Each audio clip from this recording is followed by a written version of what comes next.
Blessed are those who hunger and thirst for righteousness, for they will be filled. How can you hunger or thirst for righteousness? Well, what is it to be hungry? Look at Lazarus. See how he sits on a bucket in the median on the busiest streets all day long with no shelter, nothing to keep the sun from burning his skin, breathing in huge amounts of car exhaust, just suffering. And for what? Look at the sign. Read it. What's it say? Will work for food? Later on, he'll probably be sleeping under some interstate overpass, trying to warm himself up with that cardboard sign, 'cause he doesn't have a blanket. Oh man, that's clearly his only outfit, and it probably never gets washed. Just imagine the sores he's covered in. Poor, poor Lazarus. But there you sit, clothed in fine linen, in your luxurious car, with leather seats so comfy, an AC so cold, it's hard to not just fall asleep. It's so hard, in fact, that you can't even make the drive unless you've spent a couple of dollars on some coffee. Oh, and that sound system sure is nice. A little entertainment ought to do the trick. You could listen to the Bible, some preaching, some Christian music?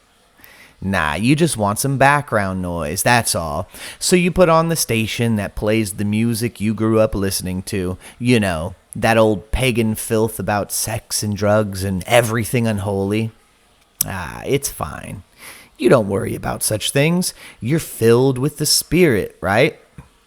You're so filled, your cup is running over, dripping all over everybody else besides. It's not what goes into a man that makes him unclean, right? Yeah, that's good. Oh no.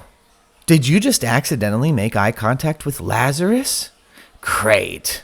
Now he's coming over to beg you to spare a little change, you know? Some of the crumbs that fall from your table? No, definitely not. You look straight ahead as hard as you can, and yeah, you see him there in your periphery, begging, pleading, but you look forward at the traffic light and think to yourself, if I just ignore him hard enough, maybe he'll go away. You say a little prayer for him. Father, may he be warm and well fed, but do nothing about his actual physical needs. It's okay, though. The prayer of a righteous person is powerful and effective. That'll do the trick. Maybe that prayer will be the reason someone else feeds him. Is that what it means to be a disciple of Christ? No. The Christian life begins with the recognition that we are poor in spirit, spiritually impoverished. From a spiritual standpoint, the Christian says, I'm a poor, poor man. I can't take care of myself at all. I would do anything for just a little spiritual food.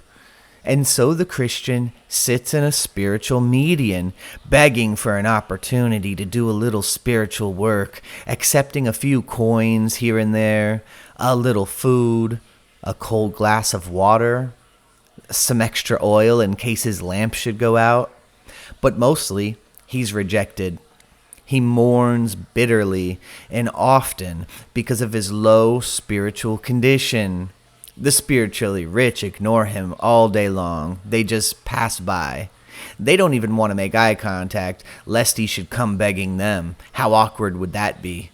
If they gave him even a little of their spiritual capital, wouldn't he just waste it anyway? Isn't that how he got there in the first place? But along comes the owner of a field who sees him there in the 11th hour. He's been begging all day long, and now the day is nearly over. The landowner takes pity on him in his meek condition and tells him to go work his vineyard. That man goes and works as hard as he can, does everything asked of him. And when he's done all of that, he takes it upon himself to find more. He'll do anything because he's hungry and thirsty for righteousness.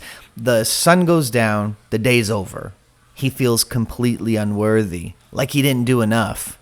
Oh, If only he had more time, more skill, more... Anyway, the master comes along and pays him the whole day's wages regardless.